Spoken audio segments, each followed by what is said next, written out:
ତମେ ବି ହିଟ୍ ହେଇଯାଇଥିବ, ତମେ ବି କୁଣ୍ଡେଇ ପକେଇବ। ଆଚ୍ଛା ଏମିତି କଥା ନା। ତାପରେ ପୁରା ହିଟ୍ ହେଇଗଲେ ମୋର ପୁରା ଶାବଳ ଠିଆ ହେଇଯାଇଥିବ, ସେତେବେଳେ ଭଲ ମାନିବନି, ତମେ ବି ହିଟ୍ ହେଇଯାଇଥିବ। ଆଚ୍ଛା ଷ୍ଟଡି କଲେ ପୁରେଇବ ଆଉ କଣ। ଏମିତି ତାହେଲେ ହୁଏ ସବୁ ଘଟଣା ନା।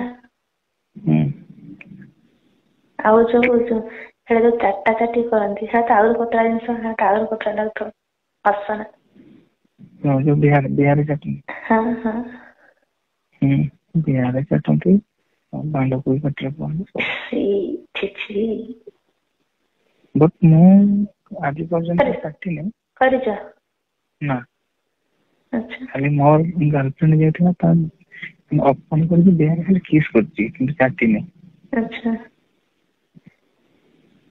ଆଉ ଏଇ ଯୋଉ ମ୍ୟାଡାମ କାଲି ଯୋଉ କହୁଥିଲି, ସିଏ ମୋ ବାବା ମାନେ ପାଟି ଭିତରେ ପୁରା ପୁରେଇଥିଲା ପୁରା। ଆଚ୍ଛା ତା ପାଟିରେ ଜାଗା ହୁଏନି ସେଟା? ନାଇଁ ଏତିକି ଗଲା ଆଉ। ଓହୋ ଅସନା ଗୁଡା ମତେ ତମେ ଭାବିଲା ଏବେ ଶୁଣ ପରେ ତମେ ଅସନା ଲାଗେ। ତମେ ଏବେ କହୁଛ, ହୁଁ ଥରେ ଆସିକି ଦେଖ ତାପରେ ଜାଣିବ। ମତେ ଲାଗୁଛି ମୁଁ ଇନ ଫ୍ୟୁଚର କେବେ ସେମିତି କରିବି ବୋଲି। ଆଚ୍ଛା ଶୁଣ ସିରିୟସଲି ଗୋଟେ କଥା ପଚାରୁଛି ହେଲା। କୁହ। ମାନେ ଖରାପ ଭାବିବନି, ଆଉ ତମକୁ ଯୋଉଟା ପସିବୁଲ ସେଇଟା ହିଁ କହିବ ହେଲା। ହଁ ଫିଜିକାଲ ହେଇପାରିବ କି ମୋ ସାଙ୍ଗରେ? ମୋ ସହିତ ଫିଜିକାଲ ହେଇପାରିବ କି ରିଅଲ ରେ? ମାନେ ସିରିୟସଲି କହୁଛି। ନା ମତେ ଲାଗୁନି ମୁଁ ହେଇପାରିବି ବୋଲି। ଆଉ ନାଇଁ ଯଦି ନାଇଁ ନା ଯଦି ହଁ ମୁଁ କହୁଛି ମୋ କଥା, ସୋସିଆଲ ମିଡିଆ ଏ ଲାଇଫ ଗୋଟେ ଅଲଗା, ଆଉ ରିଅଲ ଲାଇଫ ଅଲଗା। ତ ମୁଁ ଯଦି ଏବେ ଇନ ଫ୍ୟୁଚର କାହା ସହିତ ବି ରିଲେସନ ରେ ଫିଜିକାଲ ହୁଏ, ତାହେଲେ ସେଟା only with my legal husband, ତା ଛଡା ଅନ୍ୟ କେହି ନୁହେଁ। ହଁ ଠିକ ଅଛି। ତ ଲିଗାଲି ଯିଏ ବି ଲାଇଫରେ ଆସିବ, ସବୁ ଅଧିକାର ତାରି ହିଁ ରହିବ। ତାହେଲେ ତ ଠିକ ଅଛି। ଆଉ ଏସବୁ ମୋ ସୋସିଆଲ ମିଡିଆରେ କଥା ହେଇଛି, ଟାଇମ ପାସ୍ କଥା, ତମେ ବି ଆଚ୍ଛା ଜାଣିଥିବ କଣ। ହଁ ସେଇଟା ଛାଡ, ଫିଜିକାଲ ଛାଡ, ଯୋଉ ହଗ୍ କିସ୍ ଏଇ ସବୁ? ଏଇଟା ଶୁଣିଲା ପରେ କିସ୍ କଥା ମତେ କେତେ କୋତରା ଲାଗେ ସେଇଟା ଦେଖିଲେ। ନା ତମେ ବୁଝିପାରୁନ, ମାନେ ଯୋଉଟା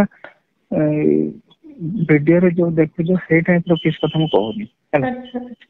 ଧର ତମେ ଭୁବନେଶ୍ୱର ଆସିଲ, ସେମିତି ନାଇଁ କ୍ଲୋଜନେସ୍ ତ ମୋର ସେମିତି ଫ୍ରେଣ୍ଡସ୍ ମାନେ କେବେ କିଛି କହୁଛନ୍ତି ଫ୍ରେଣ୍ଡସ୍ ମାନେ ଏତେ କ୍ଲୋଜନେସ୍ ନାହିଁ କି ହଗ୍ କିସ୍ ଯାଏଁ କଥା ଯିବ, ମାନେ ଏତେ ବି ଆମେ ଓପନ ନୁହଁ, ଗାଁରେ ରହିଲୁ ନା। ତ ନାଇଁ ଠିକ ଅଛି। ହଗ୍ ଟା ଶୁଣ କେବଳ ଗର୍ଲସ ମାନଙ୍କ ସହିତ ହିଁ ଲିମିଟେଡ ଅଛି, ନିଜ ହେଲା ଝିଅ ସାଙ୍ଗ ଯେତିକ ଅଛନ୍ତି ତାଠୁ ଆଗକୁ କେବେ ଯାଇନି। ଶୁଣ ମୁଁ କହୁଛି କଣ, ଧର ଯାହା ହେଲେ ବି ଆମେ କଥା ହଉଛୁ ମାନେ ଗୋଟେ ବର୍ତ୍ତମାନ ଆମର ଗୋଟେ ଫ୍ରେଣ୍ଡସିପ ହେଇଯାଇଛି। ଆଉ ମାନେ ସବୁ ପ୍ରକାର କଥା ହେଇପାରୁଛେ ମାନେ ଗୋଟେ କ୍ଲୋଜ ଫ୍ରେଣ୍ଡସିପ ବି କହିବା ପାଇଁ ଗଲେ କିଛି ଭୁଲ ହବନି।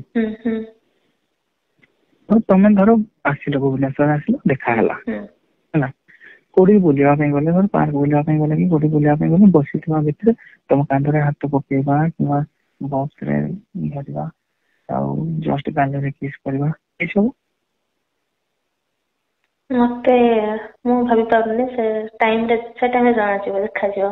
ଯଦି ସେଟା ସିଚୁଏସନ ଆସେ କଣ ହେଇଥିବ ମୁଁ କହିପାରିବିନି। କିନ୍ତୁ ଏବେଠୁ ମୁଁ କହିପାରୁନି ଯେ ମୁଁ ସେମିତି କରିବି କି କରିପାରିବି ବୋଲି। ନାଇଁ ଆଉ ତମେ ଯୋଉଟା କହିଲ କି ସେକ୍ସ ଟା ଯୋଉଟା ଫିଜିକାଲ ଟା, ସେଇଟା ତମ କଥାରେ ମୁଁ ଏକମତ। ଯଦି ବି କେବେ ଆମକୁ ଦେଖା ହେଲା, ବୁଲାବୁଲି କରିବା ପାଇଁ ଗଲେ, ଜଷ୍ଟ ମାନେ